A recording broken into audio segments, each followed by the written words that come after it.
Welcome dear students of class BSc first year. Today we will discuss the topic encoder. We have already completed the topic decoder in our previous video tutorial. Encoder is a combinational circuit. This topic we will discuss in today's video tutorial. Encoder.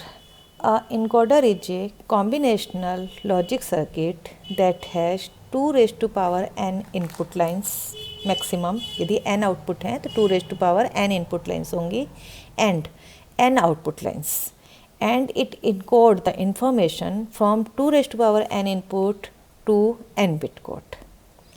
It as you see, function of encoder is just opposite to the function of decoder. In decoder there is n inputs and 2 raised to power n output lines, but in encoder there is 2 raised to power n inputs and n output lines. A encoder is a logical circuit which accept 2 raised to power n inputs and have n output lines. So this is a logical symbol of encoder, general logical symbol. यदि 2 raised to power n input lines होंगी तो n output lines होंगी. Encoder accept an active level of its inputs representing a digit and converts it to a coded output. Now we will see type of encoder. They are 4 to 2 line encoder. This is also known as basic encoder, in which there are 4 inputs and 2 outputs. 8 to 3 line decoder, or also known as octal encoder. In this encoder it encodes the 1 of 8 at its input lines to the binary equal in 3 output line. Okay तो मान लीजिए 4th line active है encoder की, तो output क्या आ जाएगा उसका 3 में आएगा, that is 100. Okay 16 to 4 line encoder, इसमें 16 इनपुट्स होंगे, 4 आउटपुट होंगे. अब मान लीजिए इसमें से इनपुट में से कोई भी एक 1 ऑफ 16 इनपुट लाइन, कोई भी एक लाइन एक्टिव है, मान लीजिए 10 की लाइन एक्टिव है, ठीक है, तो उसका जो आउटपुट होगा वो 4 आउटपुट में आएगा, that is 1010 which is equivalent to 10 in decimal. Okay या हम यूँ कह सकते हैं कि 10 जब एक्टिव होगा तो उसका बाइनरी इक्विवेलेंट होता है 1010, तो वो उसका आउटपुट होगा. Decimal to BCD encoder is the same as 16 to 4 line encoder, but it have only 10 inputs, क्योंकि BCD require only 10 digits, so it encode 1 of 10 input lines to the BCD equal to 4 output lines. And decimal to BCD priority encoder, this encoder produce BCD output for the active high order decimal digit input and will ignore any other low order input. Okay. इसमें मतलब इस तरह से रहेगा in the priority encoder. यदि 2 digits, मान लीजिए 2 भी एक्टिव है और 4 भी एक्टिव है, तो 2 लाइनें यदि एक्टिव हैं तो 4 जो होगा, 4 को वो इक्विवेलेंट जो होगा आउटपुट, दैट इज 100, वो आउटपुट में आएगा. मीन्स 0100, 4 आउटपुट आएंगे इसके, 0100. Active high order decimal digit input, जो हाई ऑर्डर की जो डेसिमल डिजिट होगी उसका आउटपुट आएगा. मान लीजिए 3 और 6 हैं तो 6 का आउटपुट आएगा. तो इसलिए एक से ज़्यादा यदि एक्टिव हो इनपुट तो उस केस में प्रायोरिटी इनकोडर को यूज किया जाता है. डेसिमल टू BCD इनकोडर हम जो डिस्कस करेंगे इस वीडियो सीरीज के अंदर, डेसिमल टू BCD इनकोडर. तो आपको यदि कोई भी इनकोडर प्रिपेयर करना आ गया तो आप कोई भी इनकोडर उसमें कन्वर्ट कर सकते हैं. यही यदि आपका 4 to 16 होगा, 16 to 4 होगा तो 16 इनपुट हो जाएंगे, इसी तरह से 4 आउटपुट हो जाएंगे, ये 1 to 16 चला जाएगा. यदि आपका 8 to 3 है तो 8 इनपुट हो जाएंगे, 3 आउटपुट हो जाएंगे. 4 to 2 है तो 4 इनपुट हो जाएंगे, 2 आउटपुट हो जाएंगे. तो हम एक जनरल पढ़ रहे हैं डेसिमल टू BCD, जिसमें 4 आउटपुट लाइन्स होती हैं, 10 इनपुट्स होते हैं. डेसिमल टू BCD इनकोडर का ट्रुथ टेबल इस तरह से दिया जाएगा. ये डेसिमल डिजिट्स हैं D0, D1, D2, D3, D4, D5, D6, D7, D8, D9, ठीक ठीक है।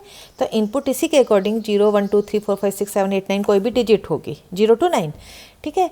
और जो आउटपुट आएगा वो ABCD की फॉर्म में आ रहा है। यदि ये चारों 0 आ रहे हैं इसका मतलब वो 0 लाइन है एक्टिव, मतलब मान लीजिए 7 एक्टिव है इनपुट, तो आउटपुट आएगा 0 1 1 1, ठीक है। तो इस तरह से उसका बाइनरी जो इक्विवेलेंट होगा that will be the output, उसको इनकोड करेगा। अब हम देखते हैं कि इस ट्रूथ टेबल से बूलियन इक्वेशन कैसे बनेगी। ये जो हमने लिखा है ये तो हमने सिंपल 0 1 0 1 0 1 2 0 2 1 2 4 0 4 1 और 8 0 8 1 इस तरह से ट्रूथ टेबल बनाई है। अब बूलियन इक्वेशन कैसे बनेगी, हम देखते हैं कि ए कब हाई होता है। ए हाई होता है जब आपका 1 हाई हो, 3 हाई हो, 5 हाई हो, 7 हाई एक्टिव हो या 9 एक्टिव हो या हाई हो। मीन्स 1 3 5 7 और 9 इन जो डिजिट्स हैं इनके लिए ए एक्टिव है। इसी तरह से बी कब एक्टिव है, बी आपका एक्टिव है 2 और 3 पे एक्टिव है और देन 6 और 7 पे एक्टिव है। इसी तरह से आपका सी कब एक्टिव है, सी आपका है एक्टिव 4 5 6 और 7 पे एक्टिव है। इसी तरह से डी कब एक्टिव है, केवल 8 और 9 पे। आपको इस तरह से देखना है कि जहाँ जहाँ 1 है ना उसके हिसाब से ये बूलियन इक्वेशन बन जाएगी। जैसे ए की बनी 1 प्लस या तो आइदर, मतलब हम ये कह सकते हैं कि या तो 1 हाई है या 3 हाई है या 5 हाई है या 7 हाई है या 9 हाई है। तो आइदर 1 और 3 और 5 और 7 और 9, प्लस इंडिकेट कर रहा है और को। इसी तरह से 2 और 3 और 6 और 7, सी के लिए 4 5 6 7 और इसी तरह से डी के लिए 8 और 9 हाई होगा। तो इसी के हिसाब से इसका लॉजिक सर्किट डिजाइन हो जाएगा। This is the logic circuit. हम यहाँ देख रहे हैं ए में हम ये आपकी डिजिट्स हैं 1 2 3 4 5 6 7 8 9। तो ए में आपका 1 3 5 7 9 जाएगा। बी में आपका जाएगा 2 और 3 और 6 और 7। सी में आपका जाएगा 4 और 5 6 और 7 और डी में केवल 8 और 9। और ये और गेट बनेगा क्योंकि ये और को इंडिकेट कर रहा है, ठीक है। और ये आउटपुट आ गया। This is the logic circuit. तो इट्स वेरी सिंपल। यदि आप 16 to 4 इनकोडर डिजाइन कर रहे हैं तो आप इसको 16 तक ले जाइए और कंप्लीट बना दीजिए और उस हिसाब से ये 9 प्लस 11 हो जाएगा, प्लस 13 हो जाएगा, प्लस 15 हो जाएगा। इक्वेशन बढ़ जाएंगी, इनपुट आपका बढ़ जाएगा और उस हिसाब से आउटपुट आ जाएगा। इसी तरह से मान लीजिए आपको 8 to 3 बनाना है तो 8 इनपुट हो जाएंगे और ABC केवल 3 आउटपुट रखेंगे और उसके हिसाब से आप इसका लॉजिक सर्किट डिजाइन कर लेंगे। तो यदि आपको एक इनकोडर बनाना आ गया तो आप उसको बेस बनाते हुए आप किसी भी टाइप के इनकोडर को डिजाइन कर सकते हैं। Working of decimal to BCD encoder. When a high appears on one of its input line, then corresponding BCD code occur on the 4 BCD output line. ये हम बोलते हैं जब हम डेसिमल टू BCD कर रहे हैं। लेकिन यदि हम नॉर्मल बाइनरी डिकोडर करते हैं, यदि हम 16 to 4 बनाते तो हम लिखते कि one of its input line then corresponding binary code, BCD code की जगह हम बाइनरी कोड यूज करेंगे, occur on the 4 binary output lines, ठीक है। अब इसमें जैसे 9 हाई होता है तो जब 9 कब हाई होता है, जब ए हाई, उसके इसमें ए भी आपको हाई मिलेगा, डी भी हाई मिलेगा, लेकिन बी और सी लो मिलेंगे क्योंकि बी और सी में 9 की लाइन नहीं जा रही है। तो नहीं जा रही है तो आपका आउटपुट क्या आएगा 1001। So we get 1001 as an output which is a BCD code for decimal 9। Application of encoder. It is used as a command encoder. It is used as port addressing. It is used to identify the active device or signal out of multiple devices or signals. It is used as decimal to binary converter. It is used as a keyboard encoder where a key has been pressed. आपने 8 press किया या 9 press किया, जो भी press करते हैं, and it generates the corresponding bit code. So these all are the applications of the encoder. So this is all about for encoder. Thank you.